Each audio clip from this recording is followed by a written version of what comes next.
आज के लेक्चर में देखते हैं फैच, डिकोड और एक्सिक्यूट साइकिल क्या होता है।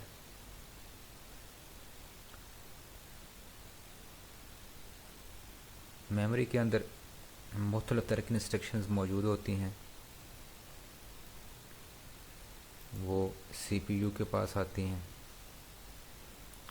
और सीपीयू ने क्या करता है, एक्सिक्यूट करता है।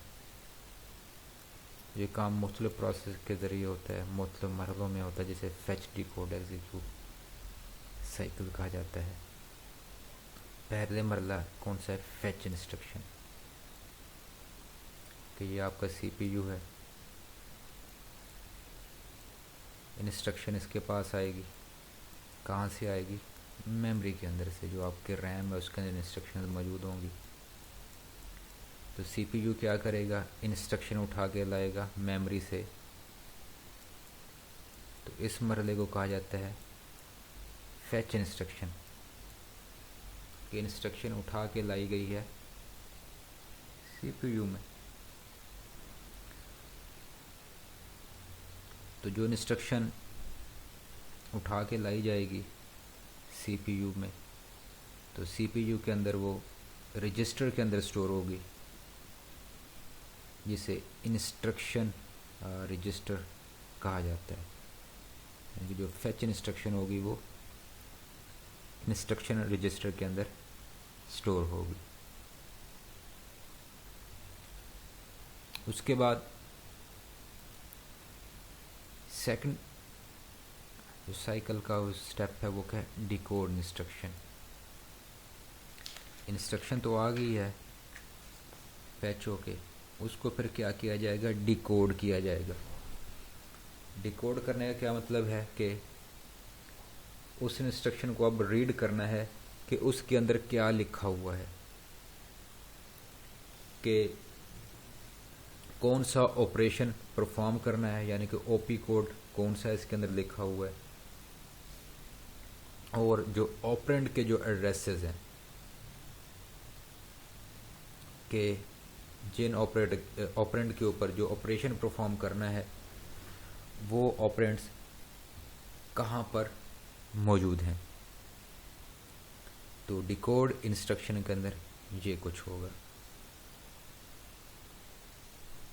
उसके बाद एक्सिक्यूट इंस्ट्रक्शन। जब इंस्ट्रक्शन को डिकोड कर लिया जाएगा, उसको पढ़ लिया जाएगा कि इसके अंदर ये ऑपरेशन परफॉर्म करना है और इन ऑपरेंड के ऊपर करना है, वो ऑपरेंड भी उठा कर लाए जाएंगे। तो उसके बाद फिर क्या करना होगा? सीपीयू ने एग्जीक्यूट कर देगा।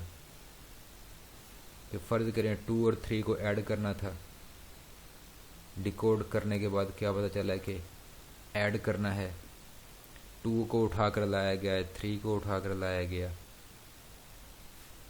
फिर नेक्स्ट जो प्रोसेस होगा वो एग्जीक्यूट का होगा, यानी कि 2 और 3 को ऐड कर दिया जाएगा।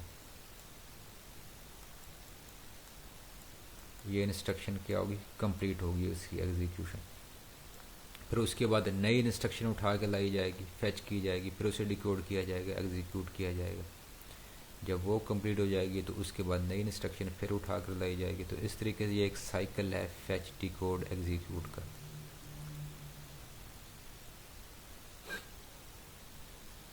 Operating system.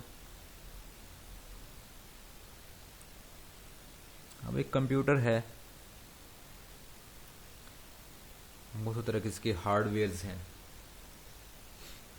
इन हार्डवेयर्स को चलाने के लिए, एग्जीक्यूट करने के लिए सॉफ्टवेयर की ज़रूरत पड़ती है। हमने 2 तरह के सॉफ्टवेयर के बारे में पढ़ा है, एक एप्लीकेशन सॉफ्टवेयर, दूसरा सिस्टम सॉफ्टवेयर। एप्लीकेशन सॉफ्टवेयर ऐसे सॉफ्टवेयर हैं जिनके ज़रिए जो यूज़र होते हैं वो अपने काम कर सकते हैं। जैसे कोई ऑडियो या वीडियो देखनी सुननी हो, कोई पिक्चर बनानी हो, वीडियो एडिट करनी हो, गेम वगैरह खेलनी हो, या कोई डॉक्यूमेंट टाइप करनी हो, या कोई मैथमेटिकल या कैलकुलेशन कोई करनी हो, इस तरह के सॉफ्टवेयर एप्लीकेशन सॉफ्टवेयर कहलाते हैं, क्योंकि उनका ताल्लुक यूज़र से है, कंप्यूटर से नहीं है।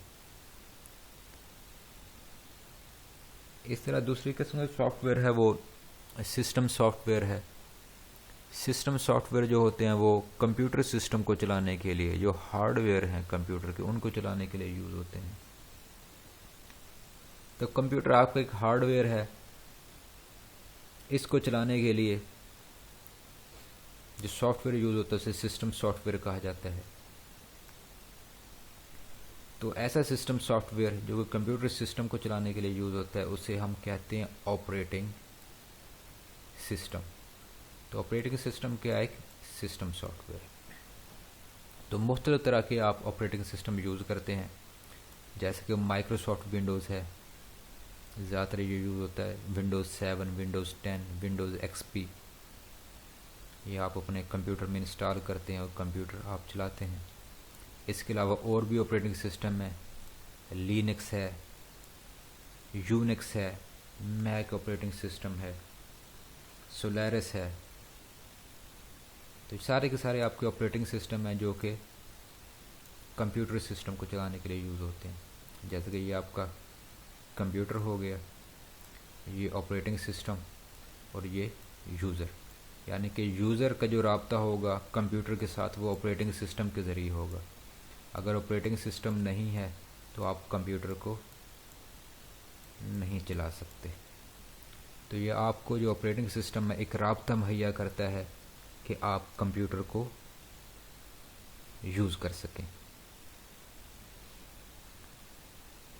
आपको जो ऑपरेटिंग सिस्टम होता है वो मुख्तलिफ तरह के जो फंक्शंस हैं वो प्रोवाइड करता है, जिनको आप इस्तेमाल करते हुए कंप्यूटर की मुख्तलिफ तरह की जो फंक्शनैलिटी है उसको यूज़ कर सकते हैं। तो ऑपरेटिंग सिस्टम के कौन कौन से फंक्शन होते हैं, कौन कौन से काम होते हैं? पहले क्या है? बूटिंग। बूटिंग एक ऐसा प्रोसेस है जिसमें सिस्टम को स्टार्ट या रीस्टार्ट किया जाता है। तो आपका जो ऑपरेटिंग सिस्टम है वो आपके कंप्यूटर को स्टार्ट करता है या रीस्टार्ट करता है। स्टार्ट करने के बाद वो इस काबिल बनाता है ताकि आप कंप्यूटर को यूज़ कर सकें। तो यानी कि पहला फंक्शन क्या है ऑपरेटिंग सिस्टम का, कि वो कंप्यूटर को स्टार्ट करता है ताकि आप उसे यूज़ कर सकें। दूसरा फंक्शन है मेमोरी मैनेजमेंट, कि जो आपकी मेमोरी है, रोम हो गई या रैम हो गई, आमतौर पर रैम की बात ही होती है, तो रैम को मैनेज करना ऑपरेटिंग सिस्टम की जिम्मेदारी है कि किस जगह पर कौन सा डाटा स्टोर है, कौन सी बाइट किस एड्रेस पर मौजूद है। तो सारे का सारा ये काम जो मेमोरी जो मैनेजमेंट होती है वो ऑपरेटिंग सिस्टम के ज़िम्मे है। इस तरह है लोडिंग एंड एग्जीक्यूशन।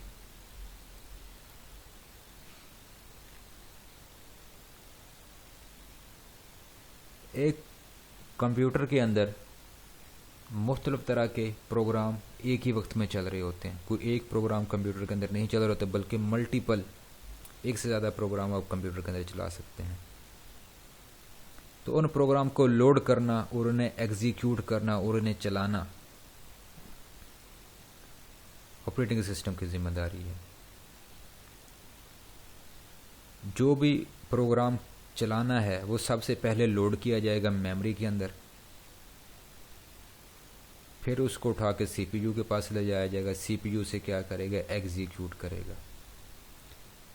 तो जो ये लोडिंग और जो एग्जीक्यूशन है ये किसके ज़िम्मे है? ऑपरेटिंग सिस्टम के ज़िम्मे है। इसी तरह क्या है? Process management. अभी बात हुई है कि एक सिस्टम के अंदर, कंप्यूटर के अंदर एक से ज़्यादा प्रोग्राम चल रहे होते हैं जिनको प्रोसेस भी कहा जाता है। तो कौन सा प्रोसेस सीपीयू के पास एग्जीक्यूट होगा, उसके बाद कौन सा आएगा, उसके बाद कौन सा आएगा, यानी कि जो प्रोसेसेस हैं वो किस तरीके से एग्जीक्यूट होंगे एक दूसरे के बाद।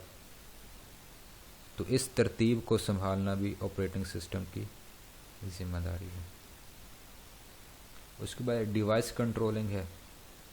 कंप्यूटर सिस्टम के साथ मुख्तलिफ तरह के आप डिवाइसेस लगाते हैं, माउस हो गया, कीबोर्ड हो गया, प्रिंटर हो गया, स्पीकर हो गया, मुख्तलिफ तरह के डिवाइसेस आप कंप्यूटर के साथ लगाते हैं। तो उन डिवाइस को कंट्रोल करना और उन डिवाइस के इन डिवाइसेस ने किस तरीके से काम करना है, किस तरीके से ये फंक्शन करेंगी, उनके फंक्शंस को कंट्रोल करना ऑपरेटिंग सिस्टम की जिम्मेदारी। इस तरह है प्रिंट कंट्रोलिंग के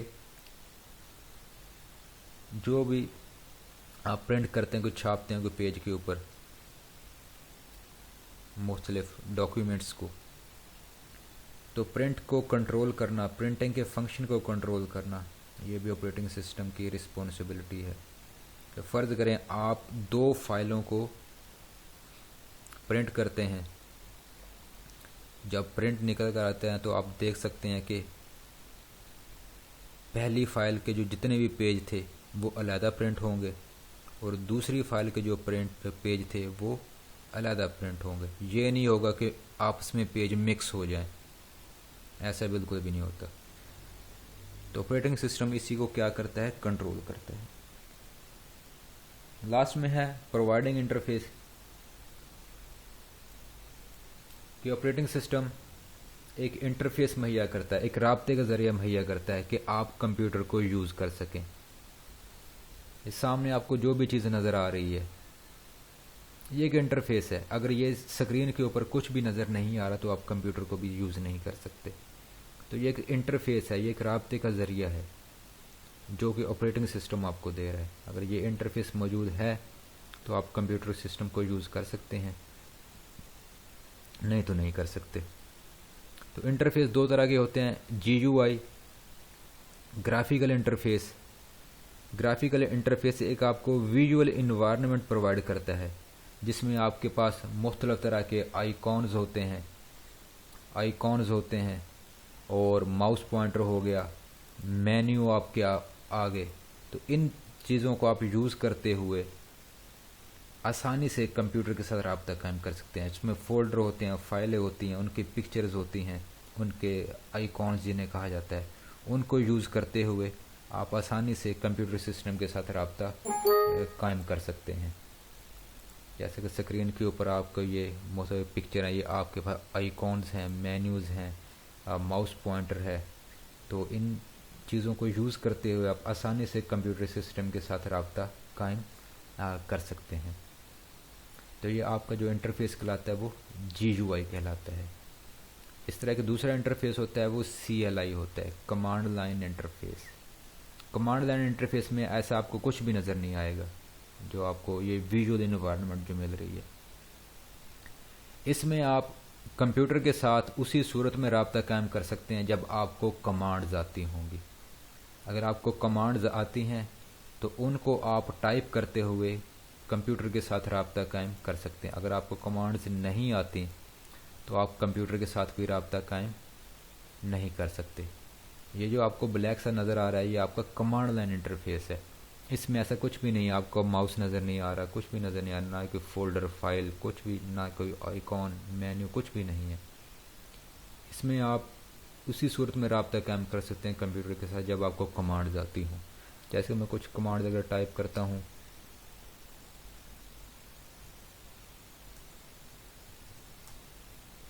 तो ये मैं एक फ़ोल्डर से दूसरे फ़ोल्डर में चला गया और उसके अंदर जो फाइलें मौजूद थी मैंने वो देखी। तो ये इस तरीके से अगर मुझे कमांड्स पता होंगी तो मैं उनको टाइप करते हुए कंप्यूटर सिस्टम के साथ रब्ता कायम कर सकता हूँ, नहीं तो नहीं। तो आज के लेक्चर में इतना ही। कल देखेंगे कि कंप्यूटर लैंग्वेजेस के बारे में कि कंप्यूटर लैंग्वेजेस क्या होती हैं।